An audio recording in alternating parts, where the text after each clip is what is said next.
দুনিয়াতে যত অদ্ভুত অদ্ভুত প্রশ্ন সব আপনি মুসা আলাহিস সাল্লামের মাথা থেকে পাবেন। বিভিন্ন বিষয়ে আল্লাহরে প্রশ্ন করতেন। সাইয়েদনা মুসা আলাহিস সাল্লাম আল্লাহরে বললেন, আল্লাহ আপনি আমার এমন একটা জিকির শিখাইয়া দেন যে জিকিরটার শব্দ আপনি আর আমি ছাড়া কেউ জানবে না।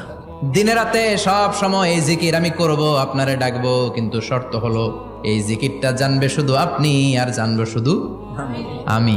আল্লাহ বললেন, মুসা পড়ো লা ইলাহা ইল্লাল্লাহ। মুসা আলাইহিস সালাম কয়, মাবুদ এটা তো জাতীয় জিকির, সবাই জানে। আমি তো চাইছি এক্সেলেন্ট একটা জিকির, কারো কাছে নাই, শুধু আমি জানবো আর আমি পড়বো। আল্লাহ বললেন, মুসা এই লা ইলাহাকে যদি এক পাল্লায় রেখে দাও, তাম বিশ্ব, সাত আকাশ, সাত জমিনটারে তুলে যদি তুমি আরেক পাল্লায় রেখে দাও, লা রাজাহাত কাফাতু লা ইলাহা ইল্লাল্লাহ, মুহূর্তের মধ্যে লা ইলাহার পাল্লা ভারী হয়ে যাবে। ও মুসা, তুমি যতই এক্সক্লুসিভ জিকির চাও, লা ইলাহার চেয়ে দামি জিকির আমার কাছে নাই।